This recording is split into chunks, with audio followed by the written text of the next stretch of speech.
Assalamualaikum warahmatullahi wabarakatuh. Perkenalkan, nama saya Neneng Mulyana dari kelas 2B Farmasi Stikes Bakti Mandala Husada Selawi. Di video ini saya akan menjelaskan materi tentang asas-asas umum toksikologi dan juga akan membahas review jurnal sebagai tugas dari mata kuliah toksikologi.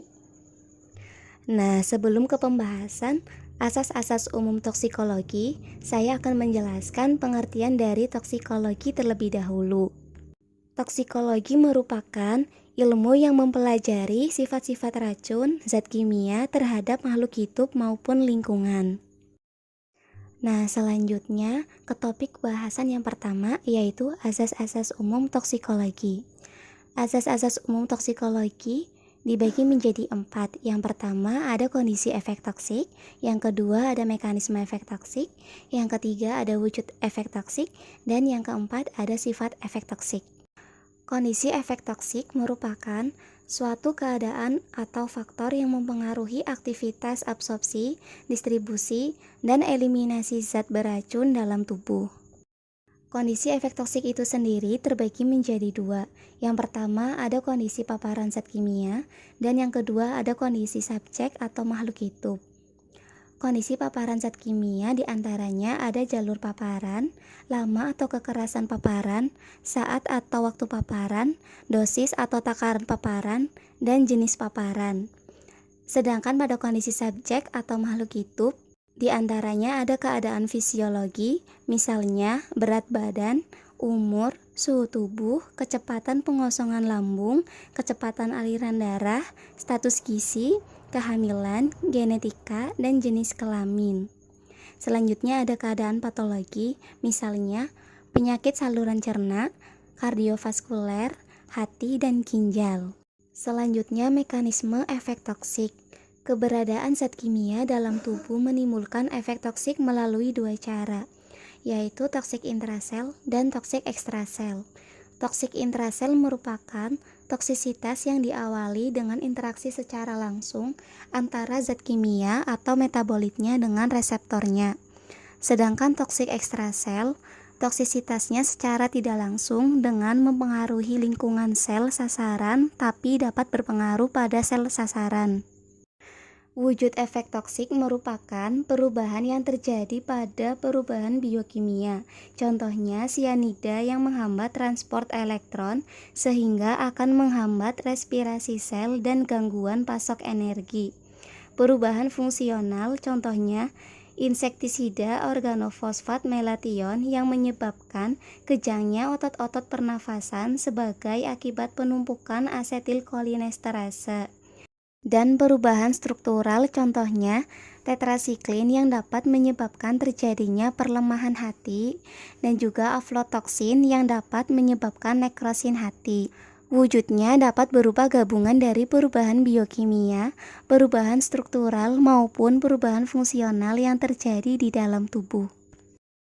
Sifat efek toksik dibagi menjadi 2, yaitu reversibel dan irreversibel. Reversibel atau terbalikan ini ditandai dengan bila zat toksik dalam tempat kerjanya atau reseptornya habis, maka reseptor akan kembali ke kedudukan semula. Efek toksik akan cepat kembali normal, dan ketoksikan sangat bergantung pada dosis, kecepatan absorpsi, distribusi, dan eliminasi zat racun. Sedangkan irreversibel atau tak terbalikan ini ditandai dengan kerusakan bersifat permanen. Paparan berikutnya akan menyebabkan kerusakan yang sifatnya sama dan zat toksik sangat sulit dieliminasi. Nah, selanjutnya ada review jurnal. Jurnal yang akan saya gunakan diambil dari Jurnal Pengolahan Perairan yang berjudul Pencemaran PB dan CO pada Kerang Hijau di Pulau Pasaran, Lampung oleh Sagada Sangdiana Safitri, Eko Effendi, dan Indra Guma Yuda, jurusan Perikanan dan Kelautan Fakultas Pertanian Universitas Lampung, Jalan Sumantri Brojonegoro, nomor 1 Bandar Lampung. Pencemaran logam Pb dan Cu yang terjadi di wilayah pesisir Kota Bandar Lampung dikhawatirkan dapat menyebabkan akumulasi logam Pb dan Cu pada kerang hijau yang banyak dibudidayakan di sekitar Pulau Pasaran. Maka dari itu, peneliti melakukan penelitian ini bertujuan untuk menganalisis logam Pb dan Cu di air dan kerang hijau dengan metode MPAES.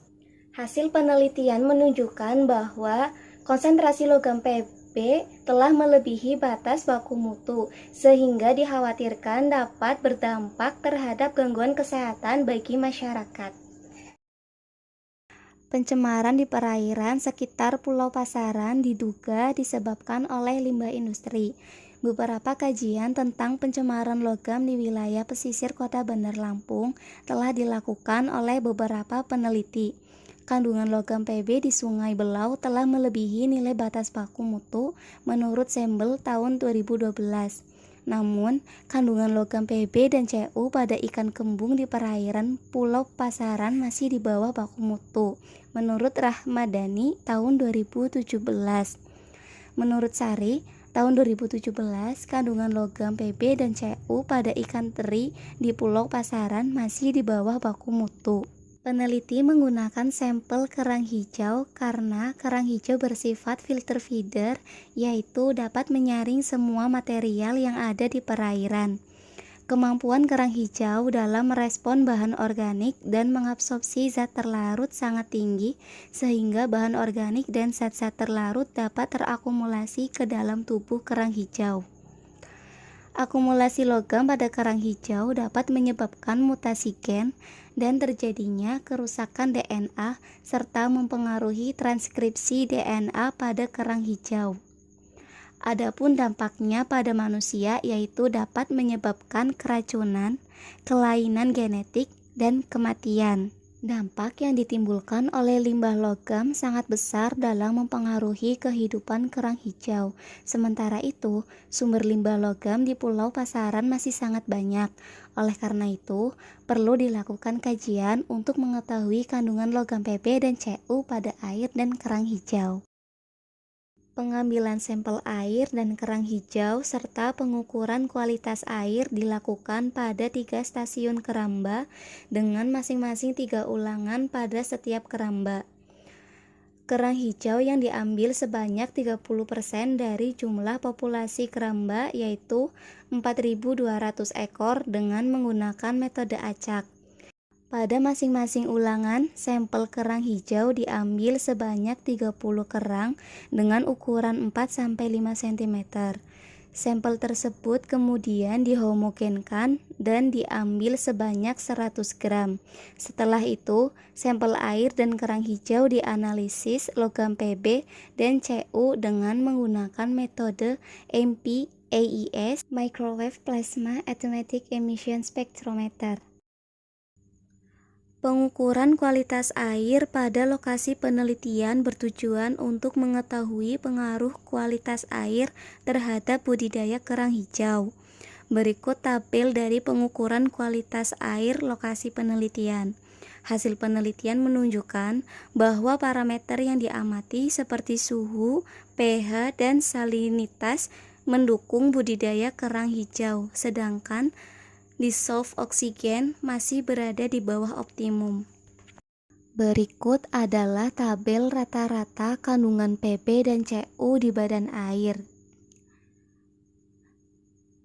Hasil analisis dari keduanya menunjukkan bahwa kandungan logam Pb dan Cu di perairan Pulau Pasaran telah melebihi ambang batas baku mutu yang ditetapkan oleh Kementerian Negara Lingkungan Hidup Nomor 51 Tahun 2014, yaitu 0,08 mg per liter. Logam Pb tertinggi terdapat pada stasiun ketiga, yaitu 0,63 mg per liter. Tingginya konsentrasi logam Pb diduga karena titik ketiga dekat dengan lokasi pencemar, yaitu Sungai Wabelau yang menjadi jalur lalu lintas kapal. Logam Pb berasal dari tumpahan bahan bakar kapal, yaitu bensin yang mengandung tetraetilet. Sedangkan logam Cu tertinggi terdapat pada stasiun kedua yaitu 0,14 mg per liter. Hal tersebut diduga karena lokasi kedua dekat dengan Pulau Pasaran yang banyak aktivitas kapal yang membuang limbah mengandung Cu seperti kapal-kapal nelayan yang berlabuh dan sedang melakukan perbaikan dan pengecatan kapal. Cat pada kapal mengandung logam Cu dan akan meluruh lalu masuk ke kolom air sehingga perairan tersebut mengandung logam Cu. Sumber Cu yang lain yaitu pelabuhan batubara yang ada di daerah Panjang. Penyebaran limbah batubara dari daerah Panjang menuju Pulau Pasaran disebabkan oleh arus dan pasang surut. Selanjutnya ada tabel dari hasil rata-rata kandungan Pb dan Cu di jaringan tubuh kerang hijau. Pada konsentrasi logam Pb pada kerang hijau, hasil analisis menunjukkan bahwa logam Pb pada kerang hijau di Pulau Pasaran telah melebihi ambang batas baku mutu menurut SNI nomor 7387 tahun 2009, yaitu 1,5 mg per kilogram. Konsentrasi logam Pb pada kerang hijau yang melebihi ambang batas baku mutu dapat merubah fungsi logam menjadi racun, menurut Cordova tahun 2011, sehingga apabila manusia terlalu banyak mengonsumsi kerang hijau yang mengandung timbal, maka dapat mengganggu kesehatan seperti merusak fungsi organ, menurunkan IQ, dan lain-lain, menurut Palar tahun 2008. Sedangkan kandungan logam Cu pada ketiga sampel kerang hijau masih di bawah baku mutu menurut SK Depkes RI nomor 0375-SK-1989 yaitu 20 mg per kilogram. Namun demikian, tetap perlu diwaspadai apabila manusia terlalu banyak mengonsumsi kerang hijau yang mengandung logam Cu secara terus-menerus karena dapat berdampak buruk bagi kesehatan manusia, seperti kerusakan hati dan ginjal, menurut Priyanto dan Aryani tahun 2008. Kesimpulan dari jurnal tersebut adalah konsentrasi logam Pb dan Cu di perairan Pulau Pasaran telah melebihi ambang batas baku mutu menurut Keputusan Menteri Lingkungan Hidup Nomor 51 Tahun 2014, sehingga perairan tersebut tidak layak dijadikan tempat usaha budidaya kerang hijau. Konsentrasi logam Pb pada kerang hijau juga telah melebihi ambang batas baku mutu pangan sehingga dikhawatirkan berdampak buruk terhadap kesehatan masyarakat. Jadi, sekian video dari saya. Apabila ada kesalahan dalam penyampaian materi, mohon maaf dan semoga video ini bermanfaat. Terima kasih. Wassalamualaikum warahmatullahi wabarakatuh.